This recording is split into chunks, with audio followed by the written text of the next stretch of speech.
Welcome back to the podcast. We're here with Mr. Carl H. Sharperson Jr., and he is the author of the book Sharp Leadership: Overcome Adversity to Lead with Authenticity. And Carl is a renowned leadership innovation strategist. He's a speaker and a coach, and he is celebrated for his ability to elevate leaders from mediocrity to their fullest potential in both professional and personal realms. So we are going to talk about some fun and amazing ideas about why he was inspired to write this book, some life accomplishments, some key strengths and gifts, and so much more. So, Mr. Carl, glad to be speaking with you.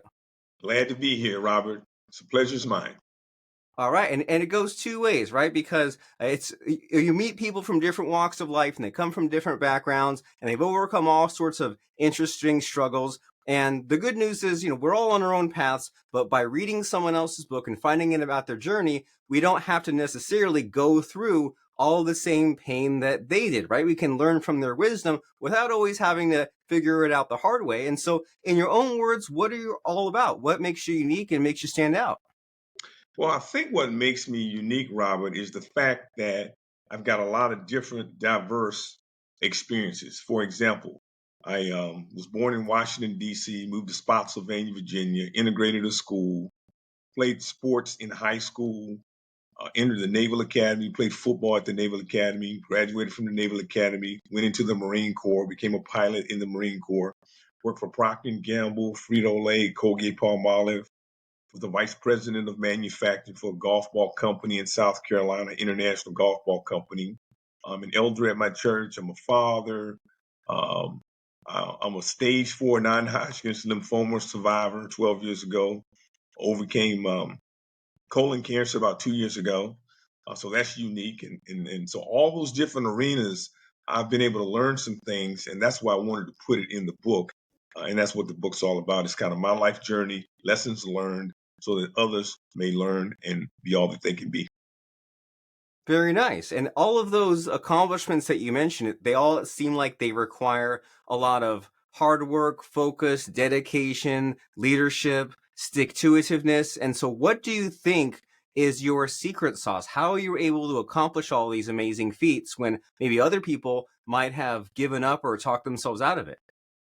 Well, I can remember I went out for football for the first time in the 9th grade. Never played tackle football before. And my coach gave a talk I'll never forget. He said, "You got your pads today. If you don't want to play, turn them in, no harm, no foul. But if you come back tomorrow, I need you to stay until the end of the season, because quitters never win and winners never quit." He said, "If you quit my football team, you might quit school. Get married, you might quit your spouse. Have kids, you might quit your kids, because once you quit the first time, it's easy to quit the next time." So I developed a mindset at a very young age that I would never quit. Fast forward, my senior year in high school, I'm the most valuable player of the football team. That never would have happened if I had quit. So all of the things that I've accomplished and am most proud of, most of them came through struggle. They didn't come easy. And it reminds me of there's what's it called? The broken window theory, where if you're say there's in your neighborhood, there's like a window broken, if you just leave that alone, it's easy to not mow the lawn, right? It's easy to put the car up on blocks, and next thing you know, it's like that one little action of letting something go or saying, "Oh, well, I don't have to give it my all this time." It has this domino effect, and it almost seems like a superstition. It's definitely, I think, we can all relate to this idea that it's so easy to quit. It's so easy to cheat on this test or to not do this one simple thing. And we need to have this thing called integrity, right? And many times when I have appointments on the calendar, even just a few years ago, say I saw 5 meetings I had to show up to, it was so tempting and so easy to say, I'll blow all of them off. What's the harm that could happen? Well, nothing today. But then if it leads to that habit of it being so easy to flake out, then that has long-term consequences. So maybe it's okay today, but then weeks, months later, then you have to pay the price on that. And so as far as, you've overcome all this and you've met all kinds of amazing people along the way, right? You met your coach, you met people in the military. Is there anyone in particular that was a good role model or who inspired you just from their own mentality? Yeah, I would say that I say that the third most influential person in my life is my football and baseball coach in high school. My parents were the number two, one and two, and then Coach Sparks. So Coach Sparks is the one that actually sent the recruiter to my high school to recruit me to play football at the Naval Academy. And I didn't know what the Naval Academy was, and it was only 90 miles up the road, primarily because there weren't a whole lot of people that looked like me going to the Naval Academy. But that single act there transformed my life and put me on the path that I was on to go to the Naval Academy and do the other things. So, and then about probably 3 years ago, I was talking to him, and he was telling me about his upbringing. He grew up in the hills of West Virginia, and he was abused as a child, and he had all kinds of things to overcome. And he said that his principal and his high school coach were the ones that really saved him and brought him along. So he currently, I can call him up today. He's 82 years old, and I can say, Coach, I have an individual that's a good person, pretty decent athlete that is willing to go to school but needs some money and some scholarships. He says if that person is willing to travel, which means if they're willing to go to Kansas, if they're willing to go to Utah or someplace like that, he can get them a scholarship just based on my work. Still does. That is cool. That is amazing. And it goes to show you how important it is to be kind and how many of the positive actions that we take to help others, we might not even know the ripple effects, right? We might say those words of encouragement or help that person out. We might even not know where they end up as far as their path and their career decades later.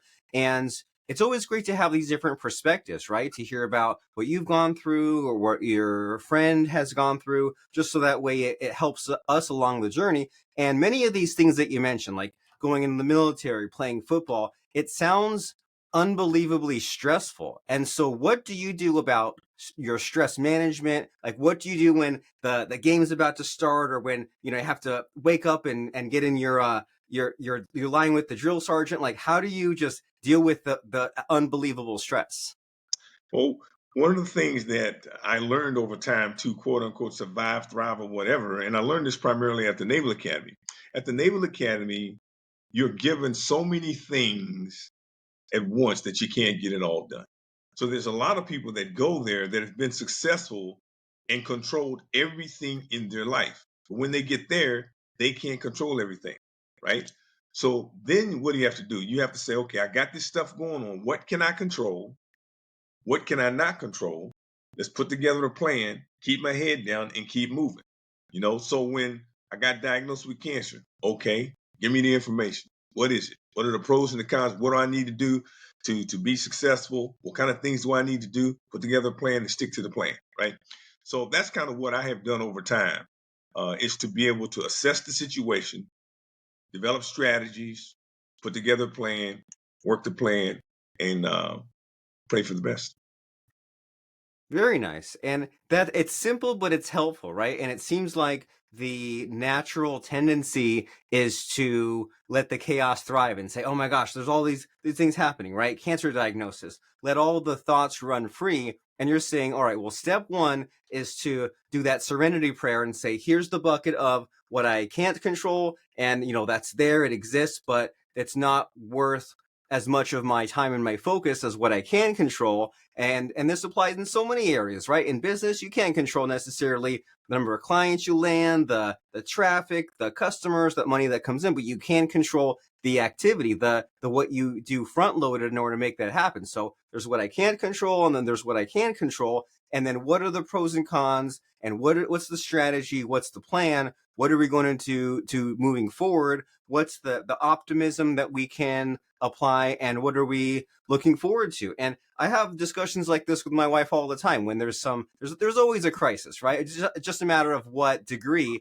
And I say to Katie, well, what can we control about this, or what are we going to do about this, instead of stressing out about the uncontrollables, because there usually is no solution, right? If I can't change it, what else is my mind going to do but just to continuously refocus on all of that? And so, you mentioned about all this like adversity that you've overcome, right, with the sports and the military and the career and the cancer. And what do you think deserves the most attention today. And in today's crazy world, people have all kinds of problems, and they might be looking to you for help. Like, what topic is not spoken about enough? Wow. Um, Probably, I think that we as a society are getting away from basic communication. When you think about technology, you think about the phone, you think about social media. So 60% of communication is body language. So emails and texts don't get to use body language. Okay. So I believe that the people that are going to run the world in the future are those that understand that and who are the best communicators. Basic listening, you know, reading body language, being able to communicate.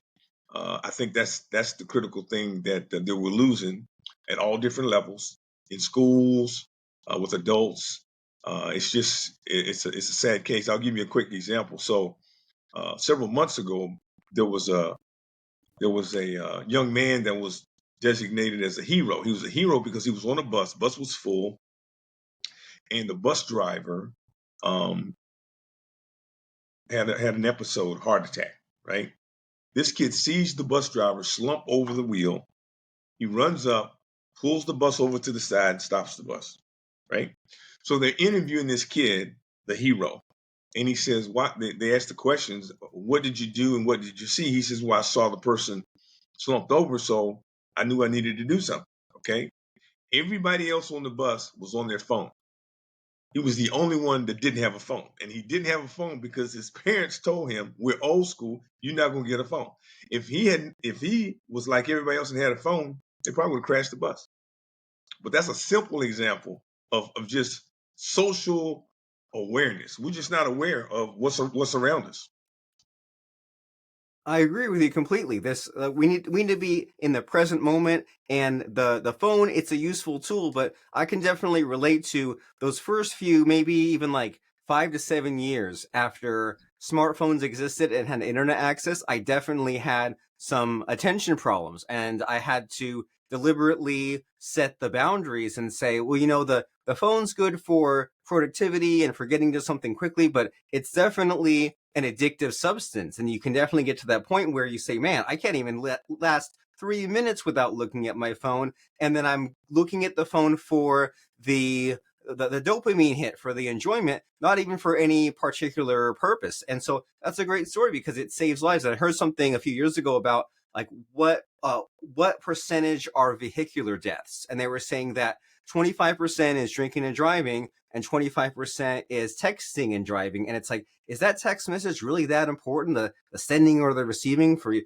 to kill someone, or you to be killed? I mean, it's just it's definitely a good life lesson, and something that we need to be thinking about is get off the phone and focus on what's important. And what you said there about the body language being a huge part of it and the written text being such a small part of it, I used to not believe that until I noticed, especially in this day and age, how much sometimes people don't listen, and how important it is to just like get the feedback, get the two-way communication with the body language, and do the pausing and the repetition and the storytelling and the entertaining.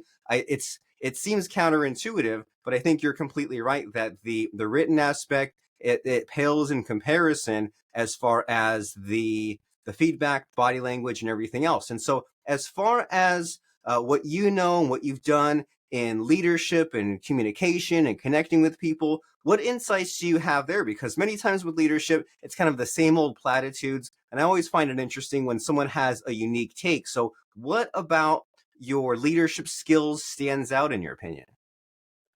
I think that one of my gifts is the ability to develop rapport and relationships very quickly. In order to really do anything with people, you got to gain their trust. So the sooner you gain their trust and gain credibility, the sooner you can really get some things done. Because if you don't have the credibility, then you'll be searching for the truth. They'll be telling you lies, and you're just going to be going down a rabbit hole. So one of my gifts is the ability to quickly gain rapport with individuals. Okay. And then once I gain the rapport and get the truth, then based on all the different environments and arenas that I've been in, then I can ask some good questions to find out exactly what the issues are, gain clarity in what's going on, help them develop strategies, which are two or three things that they can do that'll give them the maximum output, and then put together a roadmap or a game plan that they can utilize to get to where they want to be.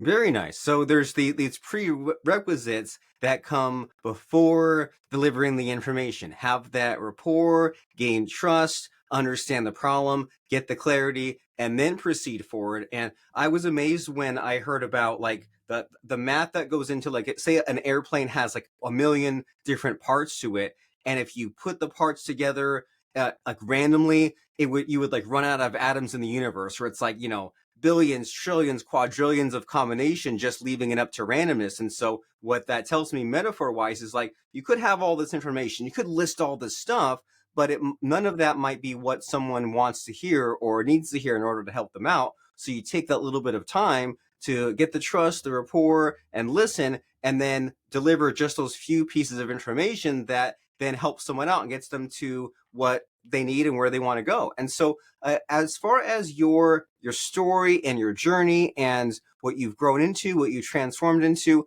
is there anything that's has surprised you lately? I wouldn't say it surprised me, but what I've learned over time is, um, matter of fact, I did a talk today and I got a question. The question was from a professor, and the question was, "What do you tell young people that uh, don't know exactly what to do, which job to take, or things like that?" And I said, "Well, my experience has been you need to do something, you know." And what I tell young people that are in college, I say you need to do a co-op and or an internship because it'll tell you one of two things. It'll tell you either what you like to do or it'll tell you what you don't like to do. Either way, that's good. But the journey that I'm on, I never would have guessed 40 years ago that I'd be doing this. But I thought it was I thought it was a good coach. That was my mindset. In the military, did that, and then I learned that, and then I got some other opportunities and did that, and just kind of morphed into things. But I think that the key thing is understanding what your gifts are and understanding what your purpose is. And your purpose shouldn't change. My purpose is to help others. I think I do a pretty good job of that, right? So I've been in lot of different arenas, but ultimately my purpose is to help others. So I do that at church. I do that with my kids. I do that with corporations. I do that with young people, with athletes. That's kind of what I do. So that keeps me grounded, and that's not going to change. Very nice. So you need to figure out your gifts and your purpose. And the only real way to figure those things out is to put yourself to the test, right? To put yourself into all these different experiences. And when I was young and when there were things like career day at school and like the different parents from different jobs would come in, or there'd be like electives and classes I didn't like at the time, I used to think it was a waste just because some things were more difficult than others, or some things were not ideal for my gifts and skills, but there's what you think you might be or what you think you might be skilled at versus what reality is. And so I like that's a great lesson there is that you need to be trying these different things. And perhaps some of these young kids, they're wondering what the default mode is, right? And the default mode, it's easy to think, oh well, the default setting means I'm just sitting at home doing nothing thinking. And you're saying, well, the default mode is you need to be doing something, right? Do the co-op, do the internship, and if you don't know, still perform these activities so that way you can get to that point where you try things out and you figure out where your attributes are the best fit. And I've never been in the military, but guys like you know that when you don't have a lot of opportunities or you're in a not an ideal location in the country or a bad neighborhood or economic background, whatever, you can join the military and boy, will they put you to work, right? Will they try you out on some different activities and it can lead to some amazing things. And so as we're getting to these final few minutes of our conversation, I want to make sure that we cover the bases, that we talk about what interests you. So is there a missing hidden question in our conversation that you wish I would ask you, but I don't know to ask you? Uh, I would say that um, one of the things that I have learned over time is, like I said before, some of my toughest lessons are, or my best outcomes are in tough lessons, right? So I tell people all the time that I used to be a professional recruiter for 14 years, right? And one of the questions I would ask every candidate is, tell me the toughest thing you've ever been through in your life, right? And I'm looking for, have you been through anything?